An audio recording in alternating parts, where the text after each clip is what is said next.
A Câmara de Mediação e Arbitragem do CREA Minas administra procedimentos de conciliação, mediação e arbitragem que envolvam conflitos na área tecnológica e trabalha na difusão destas formas privadas de solução de controvérsias. São métodos diferentes, cada um com suas particularidades.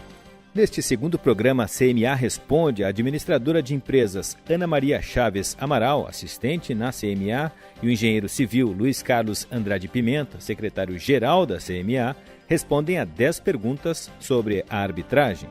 A arbitragem é um procedimento adequado de resolução de controvérsias, regulado pela Lei Federal nº 9.307, de 96, que permite às partes a escolha de uma terceira pessoa, capaz, independente e imparcial, denominada árbitro, para resolver o impasse. Luiz, quais as vantagens concedidas pela arbitragem? Temos várias formas de resolver um problema. A primeira delas é sempre uma conversa amigável.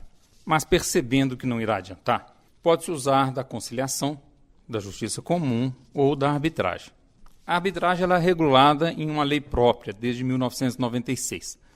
E uma de suas principais vantagens é a rapidez, pois o prazo de decisão definido na lei é de 180 dias. Esse prazo pode ser fixado de maneira diferente desde que as partes concordem. Outro ponto importante é que tudo o que for discutido na arbitragem será confidencial. O procedimento arbitral ele é mais simples, permitindo às partes entender e acompanhar melhor todo o processo.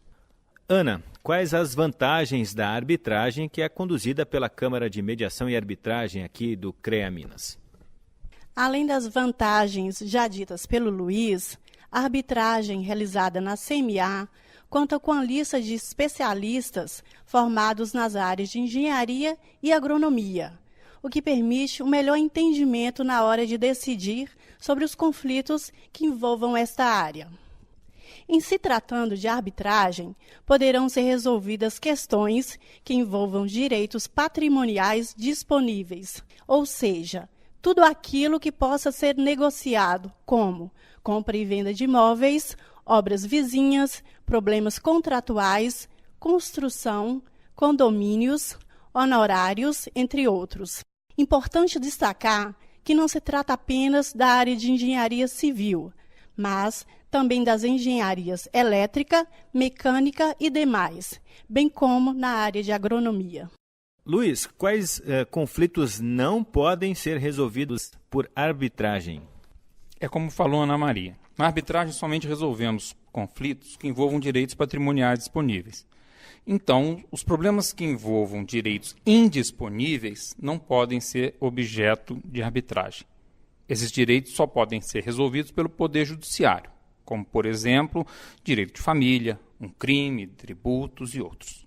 Ana, qual o custo para quem busca a arbitragem e qual o tempo médio de um processo? Sobre o custo, sim, será necessário o pagamento de taxas administrativas e os honorários dos árbitros. O pagamento é de responsabilidade dos envolvidos, que poderão dividir meio a meio ou de outra forma. Também poderão pedir para que o árbitro decida sobre isso.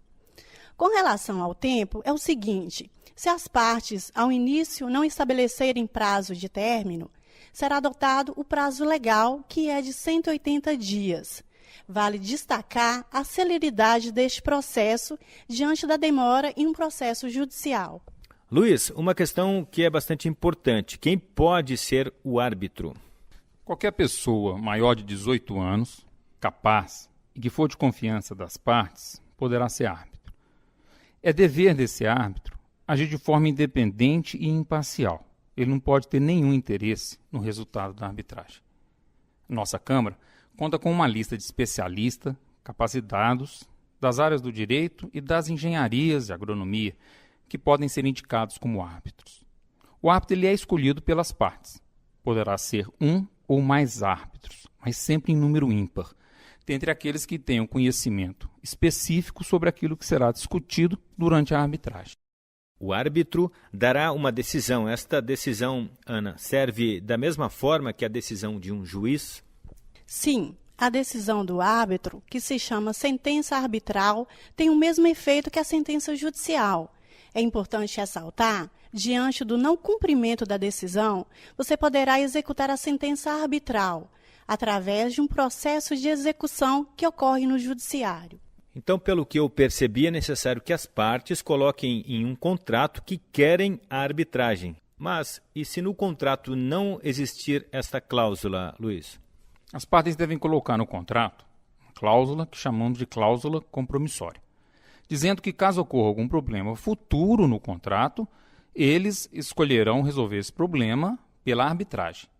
Mas se não for previsto assim no contrato e ocorrer um problema, as partes ainda poderão utilizar de arbitragem, bastando estar de acordo nisto e assinarem um compromisso.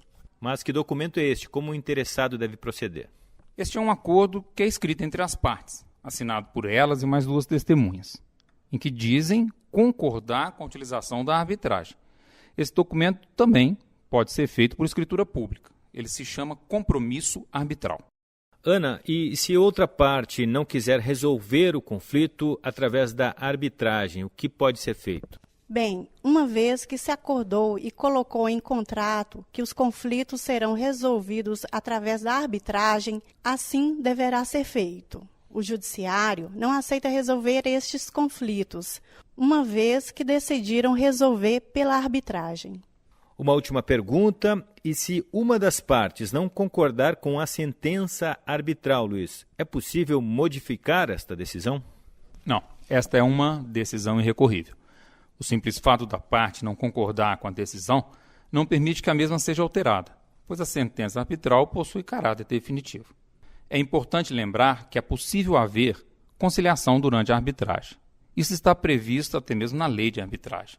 Se as partes demonstrarem intenção na conciliação, o árbitro suspenderá a arbitragem promovendo uma conciliação, que será homologada em sentença arbitral.